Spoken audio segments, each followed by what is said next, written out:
I lost my dad, then my mom married fast, obsessed over her new husband's baby, and demanded we pretend he was our brother, or lose her forever. I remember the day my parents sat me and my sister Emma down to tell us they were getting divorced.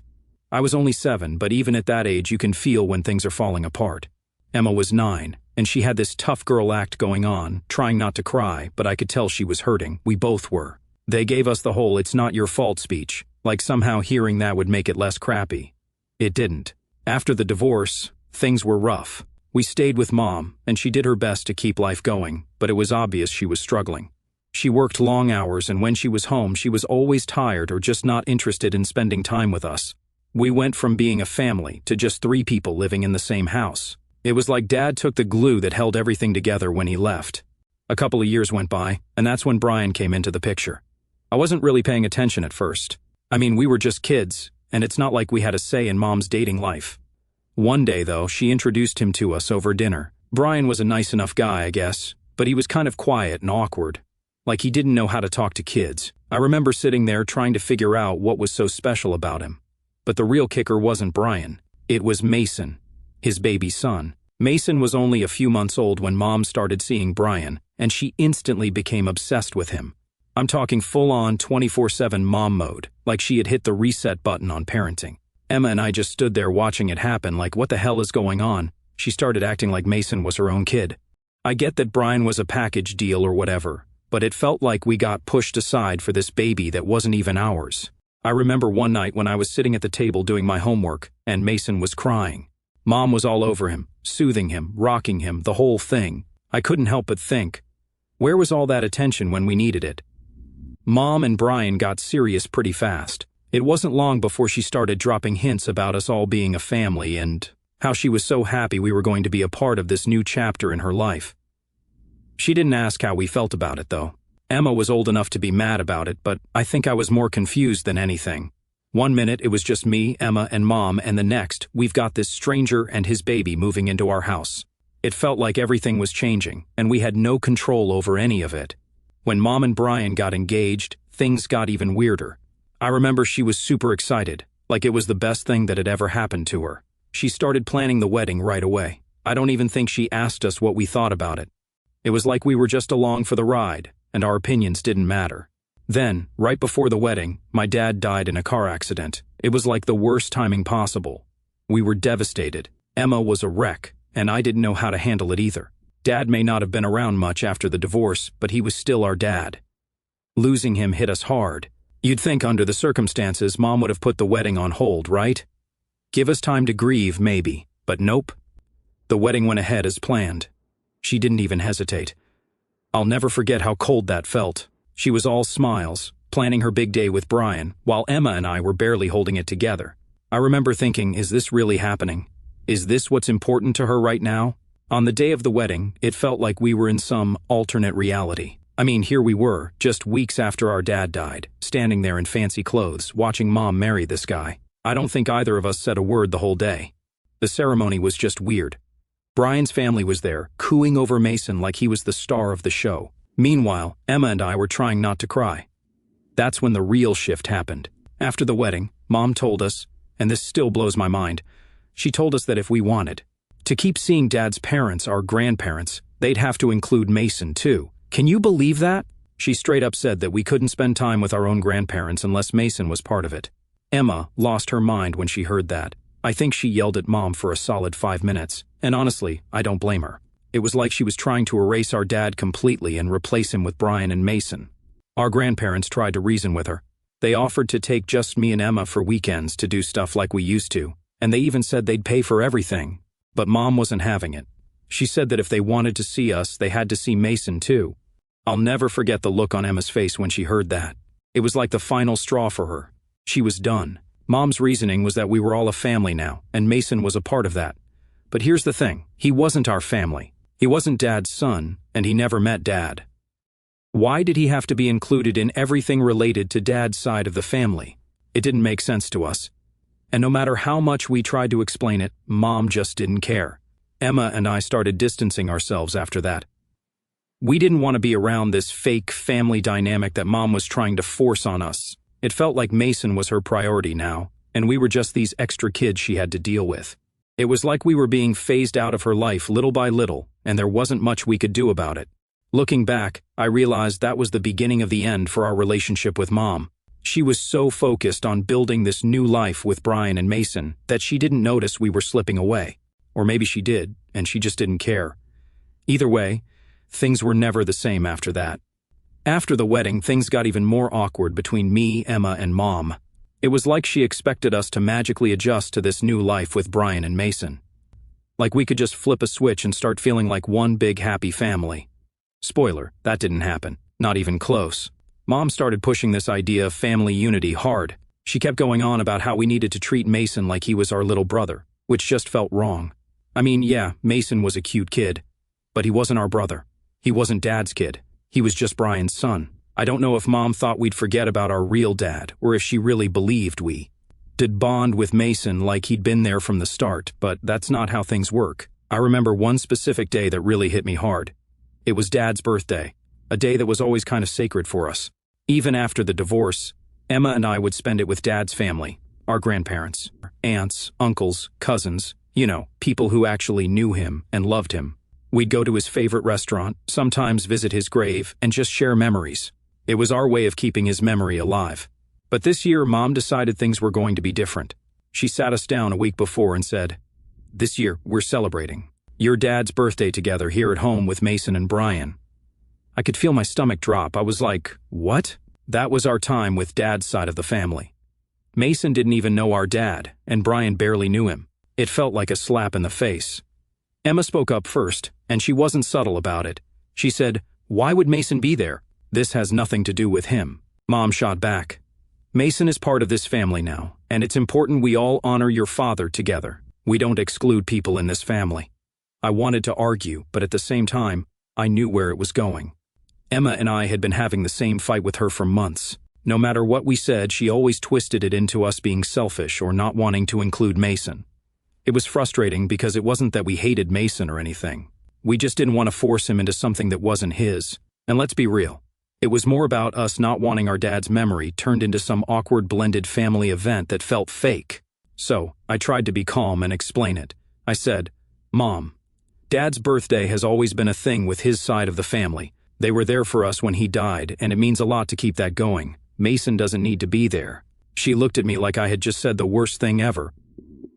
"Lucas, you don't get to decide who's part of this family. If you want to honor your dad, you do it with all of us, or not at all." At that moment, I just knew there was no winning this argument. No matter what we said, she was going to make this about including Mason and Brian, whether it made sense or not. So, we did the only thing we could. We stopped trying to argue. We figured it was better to go along with it for now and then do our own thing later. The day of Dad's birthday came, and I swear it was one of the most uncomfortable days of my life. Mom cooked this big dinner, and we all sat around the table like it was some kind of family reunion. Brian tried to make conversation with us about Dad, like he had any idea who he was. It was cringy. The whole time, I was just staring at my plate, counting down the minutes until I could leave. And then there was Mason. Poor kid didn't know what was going on. He was just running around, being a typical 3-year-old completely, oblivious to the fact that this day had nothing to do with him. I couldn't even be mad at him. It wasn't his fault. But it still felt wrong that he was there. After dinner, Mom pulled out this birthday cake she had made. She put "Happy Birthday, Dad" on it. As we lit the candles, she made all of us, including Mason, stand around and sing "Happy Birthday." I remember standing there, my mouth barely moving, trying to keep it together. It felt like she was rewriting history, like she was trying to force this fake narrative that Mason and Brian were part of Dad's life somehow, but they weren't. They never were. Emma had it worse. She couldn't handle it at all. Halfway through the night, she stormed out of the house, and I didn't blame her. I stayed behind because I didn't want to make things even more dramatic, but I wished I'd left with her. After that birthday, things just kept going downhill. Mom kept pushing Mason into more and more of our traditions. Every time we tried to push back, she'd accuse us of being cold or heartless. She'd say things like, "Mason's just a little boy. How can you be so cruel to him?" It was like she refused to understand what we were really upset about. It wasn't about Mason. It was about the fact that she was replacing our dad's memory with this new life she was building. And we were expected to go along with it, no questions asked. That's when I realized something that stuck with me for a long time. It wasn't just about blending families for Mom. It was about control. She wanted to control how we remembered Dad, how we lived our lives, and how we fit into her new version of what a family should look like. And if we didn't fall in line, we were the bad guys. I didn't know how to deal with it back then. I just knew I was angry. Angry at her for forcing Mason into everything, angry at Brian for going along with it, and angry at myself for not standing up to her more. But what could I do? I was just a kid trying to hold on to whatever little bit of my old life was left. And the more I tried to hold on, the more it felt like it was slipping away. That year changed everything. Emma and I started distancing ourselves more and more from Mom and her new family.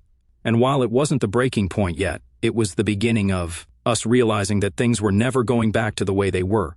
Things kept getting worse after Dad's birthday. It felt like no matter what Emma or I did, Mom was determined to shove this new family down our throats.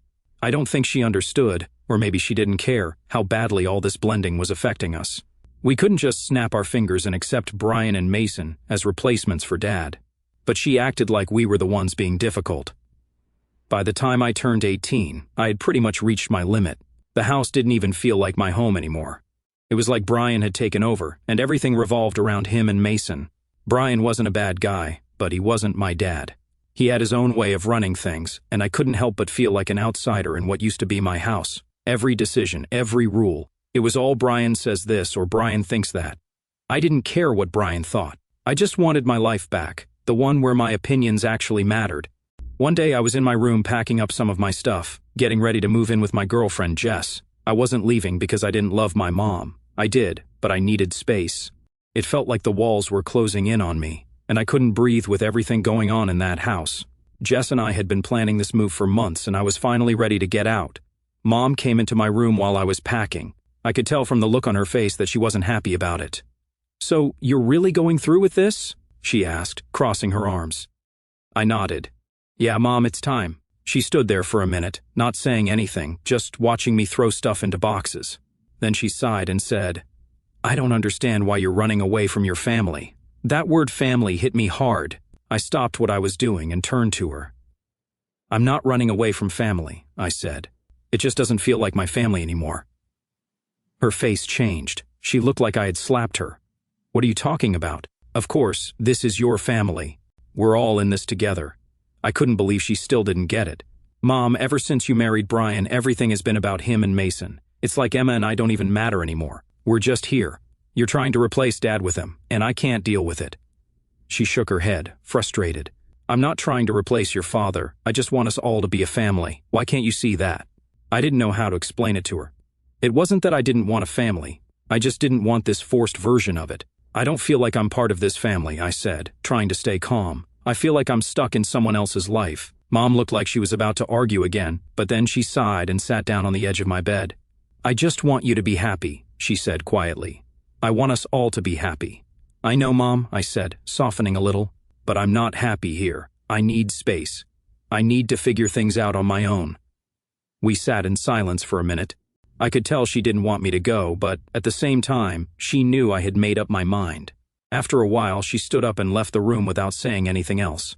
I went back to packing, feeling a mix of guilt and relief. It wasn't that I wanted to hurt her, but I couldn't keep living like this. Moving in with Jess felt like a breath of fresh air. I finally had my own space, a place where I could be myself without all the drama. Jess understood what I was going through, and she supported me every step of the way.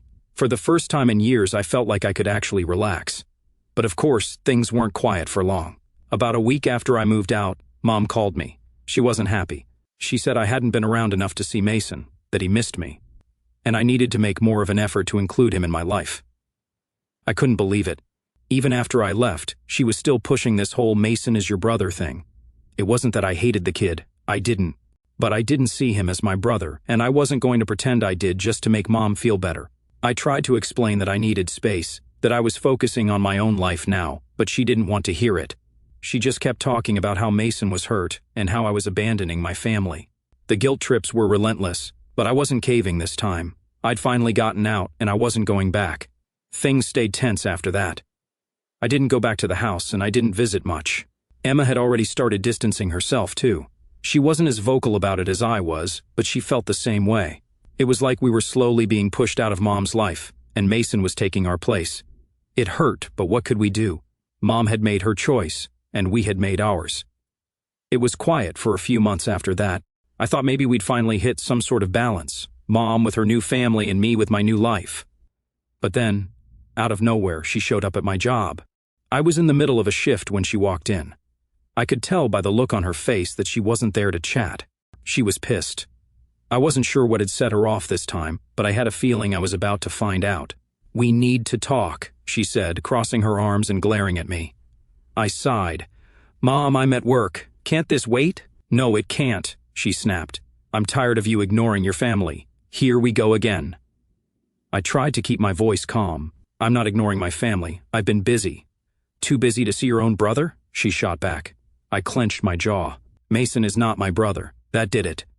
Mom's face turned red, and I could see her hand shaking. "How dare you say that? I raised him like he was my own son. He is your brother, and you're treating him like he doesn't even exist." I had had enough. I wasn't going to let her guilt me into something I didn't believe. "Look, I didn't ask for this, okay? I didn't ask for you to remarry or bring Mason into our lives. I'm not saying I hate him, but he's not my brother. He's Brian's kid, and I don't have to include him in my life if I don't want to." Mom stood there, staring at me like I was a stranger.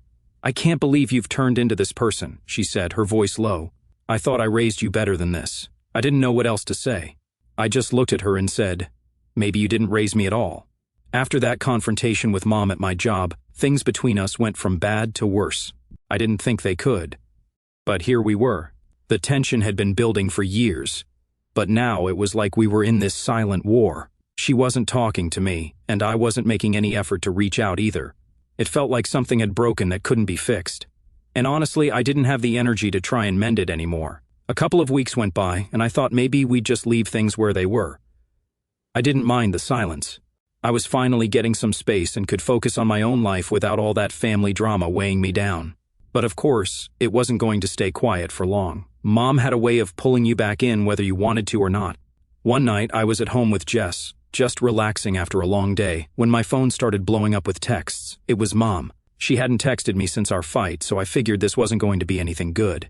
I didn't even want to open them at first, but the notifications just kept coming, so I finally gave in. The texts were long, really long. I had to scroll for a minute to get through all of it. She was ranting about how I'd abandoned the family, and how Mason was asking where I was and why I wasn't visiting anymore. She said I was hurting him by not being around, and that I was being cruel to a little kid who had done nothing wrong. I just sat there, staring at my phone, completely drained. It was the same argument over and over again. She couldn't accept that I didn't see Mason as my brother.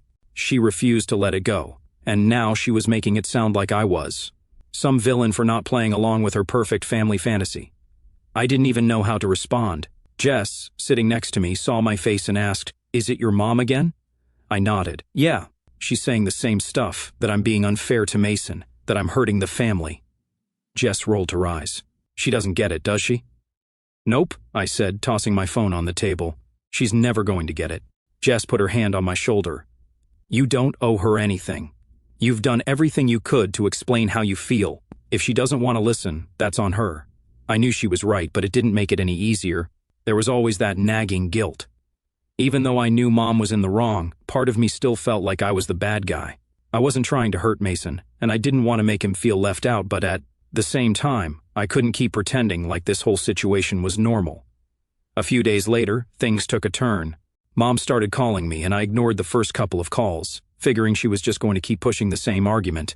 But then she left a voicemail that caught me off guard. In the voicemail, she wasn't just upset anymore. She was angry, like really angry. Her voice was shaking, and she said something along the lines of, "If you want to be part of this family, you need to step up and stop acting like a child. Mason is your brother, whether you like it or not, and if you keep ignoring him, you're going to lose your family. You're better than this, Lucas. I didn't raise you to be so selfish." That last part really got under my skin. Selfish? I'd spent years trying to keep the peace, trying to balance what I needed with what Mom wanted. I had bent over backwards to make things work, but now I was being called selfish because I didn't want to play along anymore. It felt like everything I had done for her, for our family, didn't matter. All she cared about was Mason and her version of the family she'd built around him. I played the voicemail for Jess later that night, and she just shook her head.